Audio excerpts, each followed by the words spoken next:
Good morning and welcome to Reading Wikis for You, where we read the wiki articles for you. And today we're going to be reading about Fulgrim, Primarch of the Emperor's Children Space Marine Legion from the Warhammer 40,000 fictional universe. Now, just a reminder, on weekends we cover fictional wikis. In this case, we're going from lexicanum.com, basically to kind of break up from real world places, events, people kind of stuff, just because there's some great wikis out there and just to have a little bit of fun. So with that out of the way, let's get started. And don't forget to comment down below with what articles you'd like to see coming up. Fulgrim, also known as the Phoenician, the Illuminator, the Prefector of Chemos, is the Primarch of the Emperor's Children, one of the 20 Primarchs created by the Emperor in the earliest days of the Imperium, just after the end of the Age of Strife. Fulgrim, like the other Primarchs, was sucked from Terra by the gods of chaos and placed on a faraway world in an attempt to prevent the coming of the Age of the Imperium. Constantly seeking to emulate the Emperor by perfecting himself, Fulgrim's obsession bred a hubris that drove him to eventually become consumed by the chaos god Slaanesh. Biography. Youth. Talia, Corin, and Solax were laborers of the resource-poor world of Chemos, sent to investigate a meteorite impact. Sent without transport, the three had to take shelter from a wire storm in an abandoned factory. When they reached the impact site, they didn't find a fallen satellite or spacecraft. They found an ever-shifting mass of light. Solax was wary, but Corin felt that it was harmless. Corin watched the light take shape, and it touched his mind, learning everything he knew, before it took the shape of a perfectly formed baby boy. Solax wanted to kill the child, seeing it as a burden on their resources, but the child had entranced Corin, and he refused. Tulea shot Solax, and neither of them felt any guilt over killing him to save the perfect baby. Noticing that a stream of pure water had formed where the baby had landed, Corin decided to name the child after the water bringer of Chemos' creation myth, Fulgrim. Fulgrim spent his early years as a humble factory worker, but soon became a legend in his own right. At half the age of his fellow workers, he was able to fulfill his obligations to the communal running of the fortress factory of Kallax with ease. He quickly grew to understand the technology he had to work with and began to modify it, increasing efficiency dramatically. By the time he was 15 years of age, Fulgrim had risen from the rank of worker to become one of the executives ruling the settlement.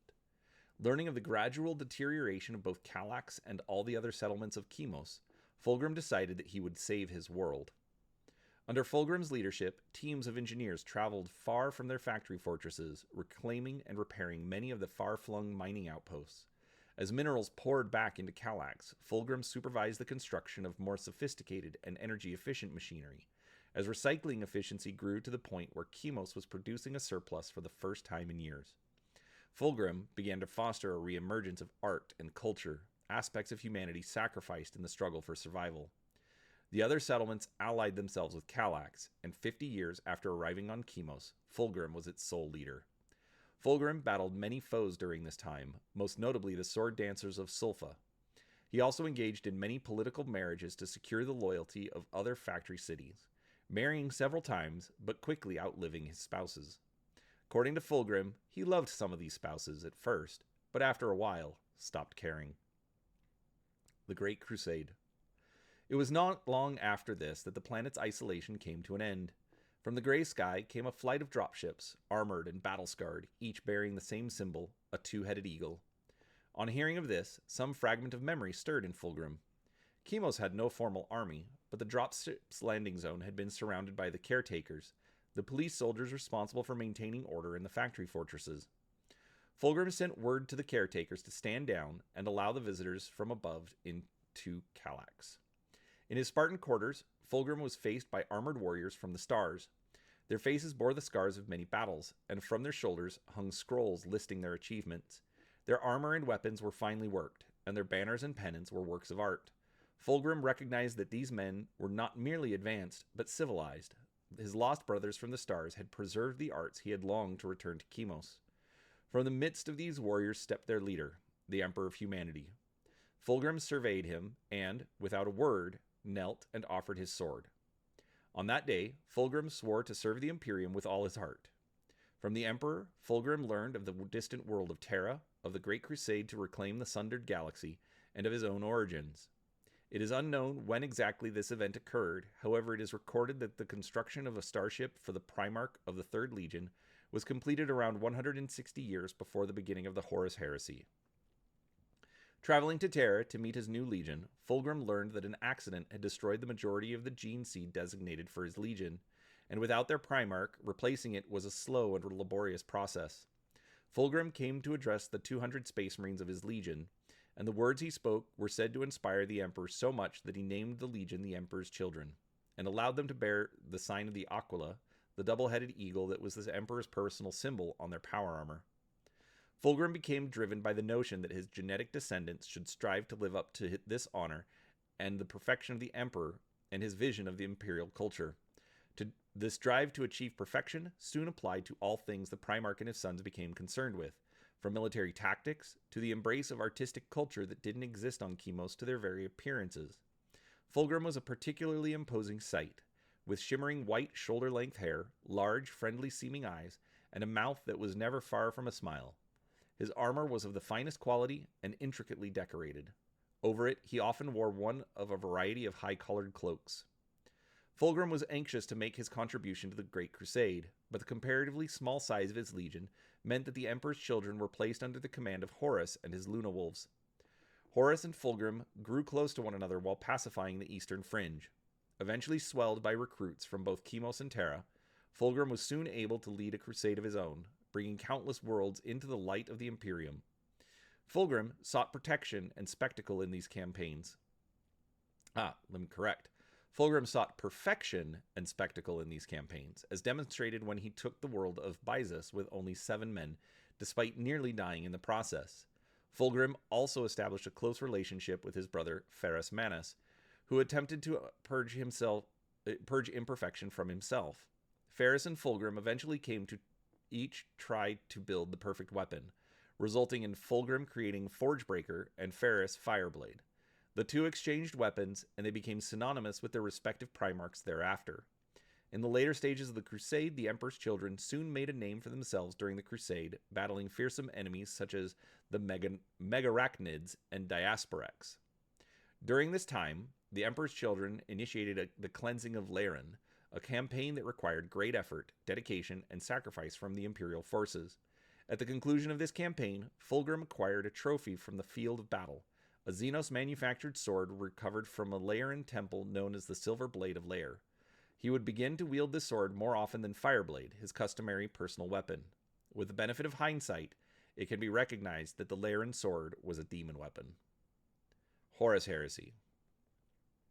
Quote, "A warrior is measured by the quality of the foes he defeats. For years we have blunted our blades against lesser species and backwards primitives, but now this war, this glorious cataclysm, it presents us a chance to display for all eternity our perfection in the arena of war against the most formidable foe we shall ever face, our brother legionaries, and for this we humbly thank him, our dear father, whose name we carry." Unquote. Fulgrim, Primarch of the Emperor's Children, open Vox address before the Jiren Luxor atrocity. It is now believed that this demon sword began to exert a strong chaotic influence over Fulgrim, and that the forces he had deployed against the Lair may have become tainted by the chaos power Slaanesh. It was in this perilous spiritual condition that Fulgrim found himself at the center of the emerging Horus Heresy. Fulgrim himself met with the renowned Farseer Eldrad Ulthron of Ulthwé on the maiden world of Tarsus, in which the Farseer attempted to warn Fulgrim of Horus's grievous wounding at the hands of Eugene Temba and his anathema, and how he was slowly beginning to turn to chaos as he recuperated. Fulgrim reacted with outrage at the Farseer's accusations due to his close friendship with Horus, second only to his bond with Ferrus Manus. This was spurred on by the influence of Fulgrim's Laeran blade, which was infused with a Slaaneshi entity.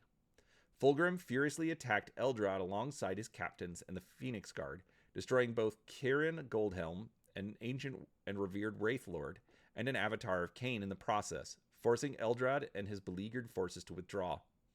The victory led to Fulgrim's subsequent destruction of various Eldar maiden worlds using virus bombs as a means to end the supposed treachery of the Eldar. Whilst the exact timing and placement of it varies between versions of the story, it is clear that Fulgrim soon met Horus in person, demanding a personal account of his actions. Instead, Horus was able to sway Fulgrim to his cause. Fulgrim's respect for Horus allowed chaos to find its way into Fulgrim's heart, destroying Fulgrim's loyalty to Terra and replacing it with a burning desire to destroy the man who held humanity back from the perfection Fulgrim desired.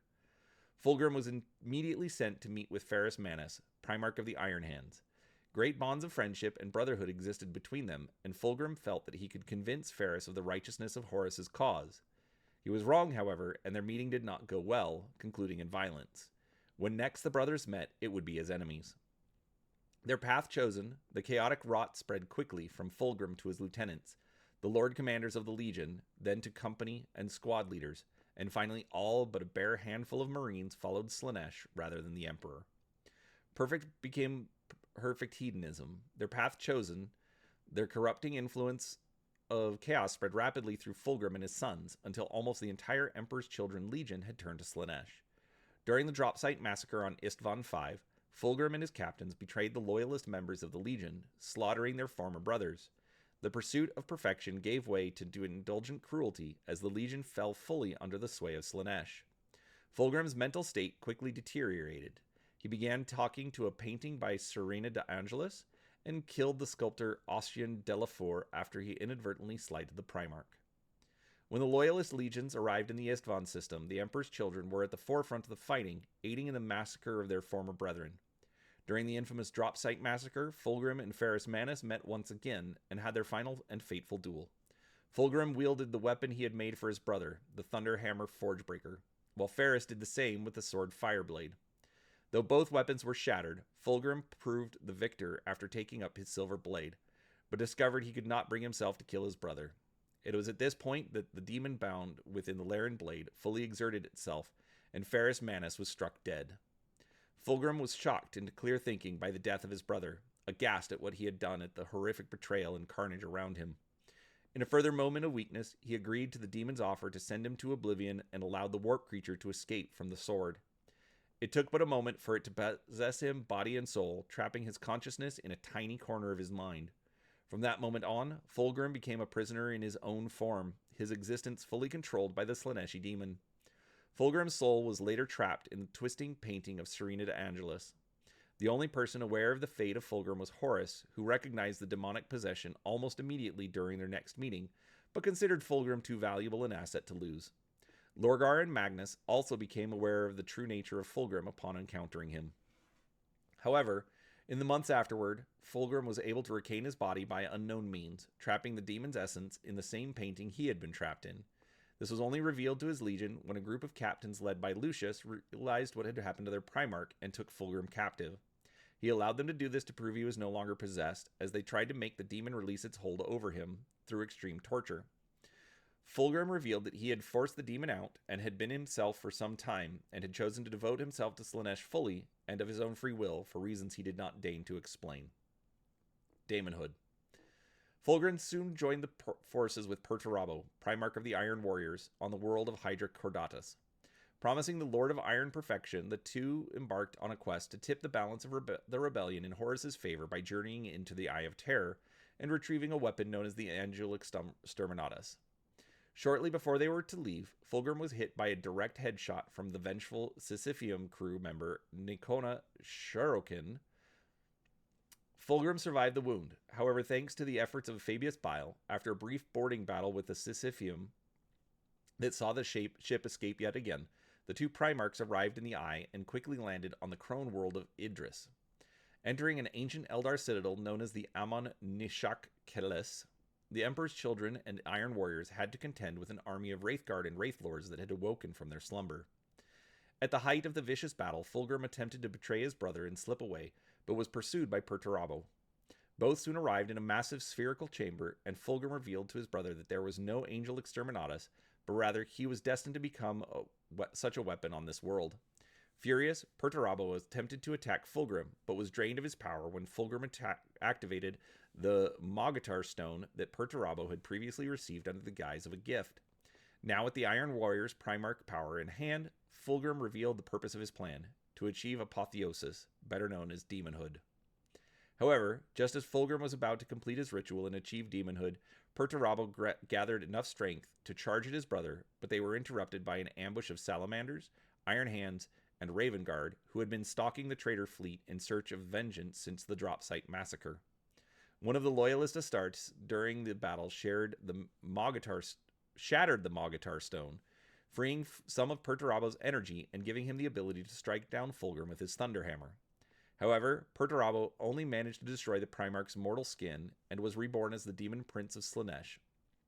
Now, a massive but elegant serpentine creature, Fulgrim told his brother that they would meet again, then vanished in a burst of warp energy along with his Emperor's children. Fulgrim next appeared, answering Horus's summons in the Battle of Dwell, where he was tasked to lead the Emperor's children into the Halicarnassus stars. Before he could depart, Fulgrim survived another Iron Hands assassination attempt, this time by Shadrach Medusan and a trio of fire raptors. Fulgrim displayed his potent new abilities in the fight, destroying one of the loyalist aircraft with his psychic powers. Afterwards, Fulgrim was tasked by Horus to secretly corrupt the Night House of Devine in preparations for the Battle of Molech. Following these tasks, Fulgrim largely vanished as he became more concerned with the matters of the warp, and his legion disintegrated into various warbands. However, Horus and Eidolon were both confident that he would ultimately return when they reached Terra. In 012 M31, his followers summoned Fulgrim during the Pale Stars campaign so that he could amuse himself in witnessing horribly mutated inductee battle salamanders. After taking some enjoyment in personally killing the local salamanders commander, Brant Hesioth, Fulgrim vanished in a supernova-like explosion. After Horus issued his muster for the traitor Primarchs to gather at Ulanor in preparation for the march to Terra, Fulgrim still could not be found. Thus, Lorgar volunteered to find Fulgrim and bring him back to Horus's war effort. By accessing the webway, Lorgar and his entourage eventually arrived inside the Eye of Terror, and then the palace of Slaanesh itself. Inside, they found Fulgrim engaged in debauchery and degeneracy with his new consort, Enkari. Fulgrim refused Lorgar's demand to come to Ulanor with him, stating that he simply did not care about the war anymore. Lorgar refused to back down, and the two sides came to battle. As Fulgrim was about to strike Lorgar, the Dark Apostle, Zardu Layak, uttered the secret true name of Fulgrim's newly elevated demonic form. Fulgrim was bound to the will of Layak, and forced to come with Lorgar. With a cry across the warp, Fulgrim gathered the Emperor's children back to himself, and by the time the word bearers reached Ulanor, the Legion was whole once more. In truth, Lorgar intended to use the enslaved Fulgrim as part of a plan for him to kill Horus and take his place as War Master. However, when Lorgar's coup quickly unraveled when the Oracle Actea revealed his plans to Horus, and Zardu Layak freed Fulgrim from his binding instead of ordering him to attack Horus as originally intended. Fulgrim urged Horus to kill Lorgar, but instead the Primarch was banished from the War Master's sight after a vicious beating. Fulgrim licked the blood from Lorgar's taste, enjoying the sweet taste of revenge upon his former jailer. Fulgrim stayed by Horus's side during the muster at Ulanor, and he and the Emperor's children pledged themselves to the march on Terra. During the final stages of the Solar War, Fulgrim appeared aboard the Pride of the Emperor as part of the massive traitor fleet. All trace of decency amongst the Emperor's children had vanished by the time they partook in the siege of Terra. During the early stages of the siege, Fulgrim did little, goading Angron into fits of fury for his own amusement and constantly requesting that Horus let him be unleashed upon Terra. He oversaw a major attack on the southeastern region of the walls of the palace, but failed to penetrate the Emperor's psychic shield. During a meeting of the traitor leaders, he mocked Perturabo for refusing the delights Chaos had to offer.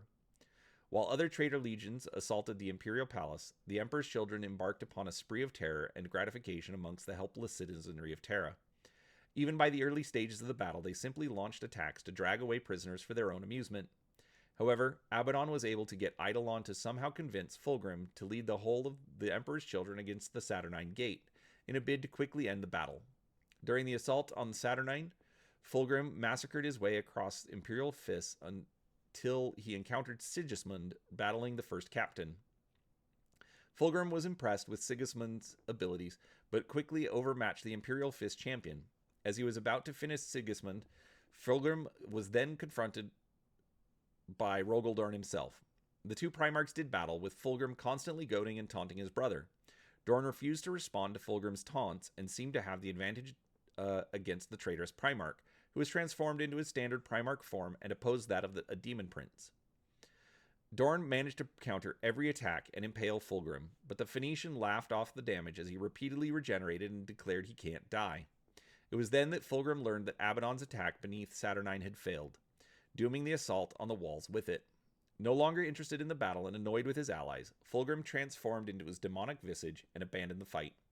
However, before he left, he gave Dorn a parting gift by summoning his elite guard led by Eidolon to assassinate his brother. Under Fulgrim, billions of defenseless civilians were used as experimental subjects in the effort to create ever more powerful stimulants and pleasure-inducing chemicals used to suffer demons, or were simply killed to sate the bloodlust of the Legion. Post-heresy. When Horus was defeated by the Emperor's children left a trail of depopulated worlds in their wake as they fled towards the Eye of Terror. As their supply of slaves was exhausted, they resorted to raiding the other traitor legions for fresh meat, leading to a series of conflicts known as the Legion War. Fulgrim was seen in combat a century after the heresy at the Battle of Thessala with Roboute Guilliman, the Primarch of the Ultramarines, where he slashed his brother's throat and laid him low with a fatal poison, before disappearing from records for many centuries. The Emperor's children claimed that Fulgrim was gifted by Slaanesh with a hidden world of unlimited pleasure for him to rule. Several centuries after the heresy, he was said to be asleep on this world and not active in guiding the Emperor's children. Warbands of Emperor's children, other Slaanesh-worshipping Chaos Space Marines and cultists, and the Imperial Inquisition have sought out this world, but none have returned. Abaddon the Despoiler was also able to somehow find Fulgrim and was able to gain the favor of Slaanesh by trading an unblemished Pythosian Psyker with the Primarch. During the 13th Black Crusade, it is thought that Fulgrim appeared to massacre Imperial Guard during the cacophony of Extremis 6. Fulgrim made another appearance at the conclusion of the Ultramar campaign in the closing days of M41 through the efforts of the Mechanicum and Eldar.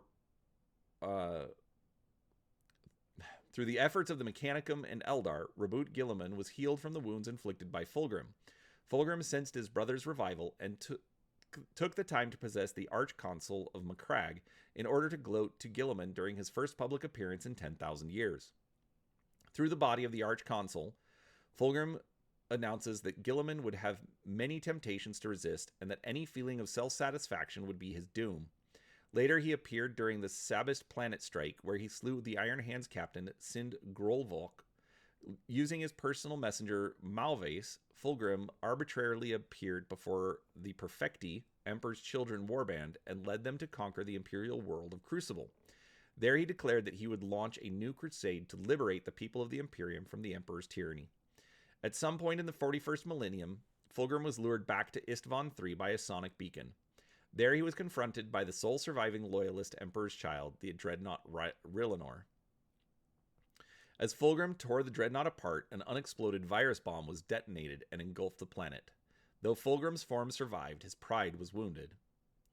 In the era Indomitus, Fulgrim has become more active. While many Emperor's children, other followers of Slaanesh, and even Xenos may spend their entire lives seeking him out, the Primarch is capricious and manifests seemingly on a whim.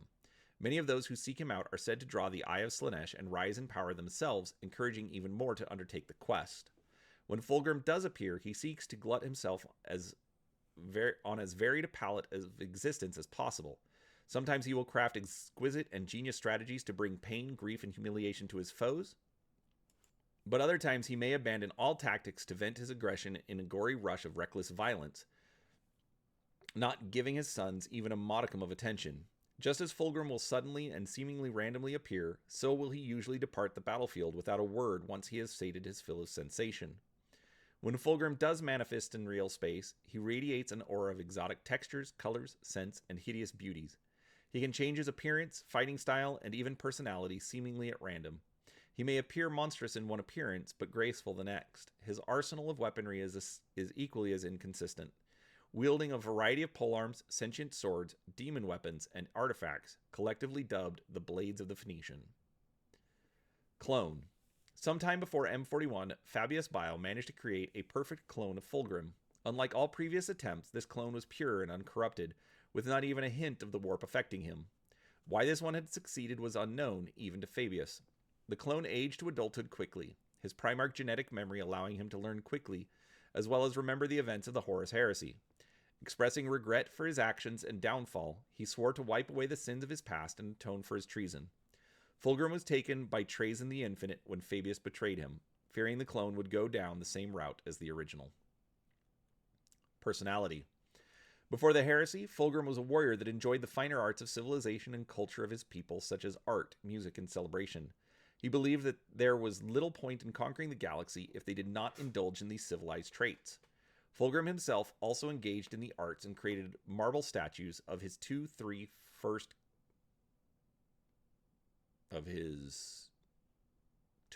three first captains, though he felt that his work was not perfect. One of Fulgrim's noted character traits, which was adopted by his legion, was the quest for perfection. He believed that mankind was the perfect creation and that they must strive to emulate his father, the Emperor. As such, he was greatly angered whenever this goal was challenged. He demonstrated this in his hostility to adopting the Lair as a protectorate and believed that only humanity had the right to rule. There was, however, a flaw here, as he secretly believed that there was something wrong with him and his legion due to the near disaster that claimed half their number before the start of the Great Crusade.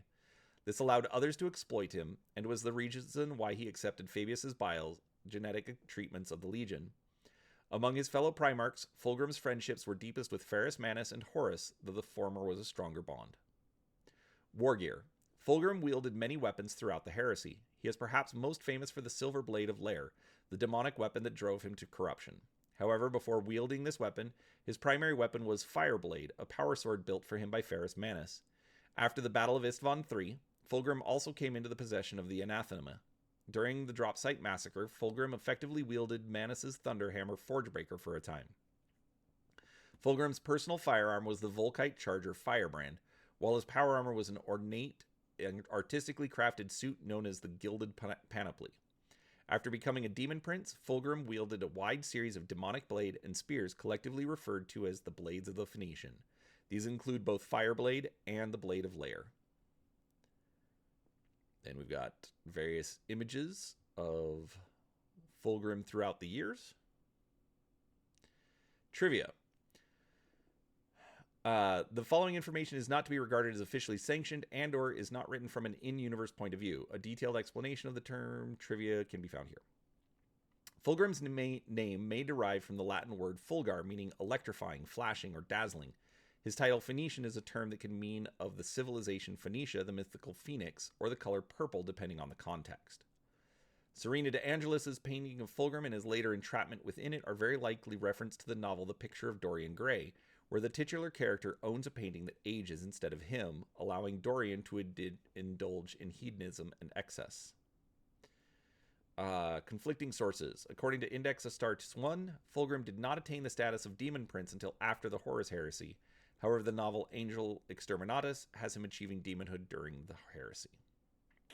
All right, there we go. There's our second Primarch out of 18 known. Come back next week when we will be talking about, let's see, who is next? Perturabo. But don't forget, put a comment down below. What articles would you like to see covered? And I will get those into the list. Otherwise, hit the like button if you enjoyed it. Subscribe if you're new here and you don't want to miss any future episodes. But otherwise, thanks for watching, and we'll talk to you next time.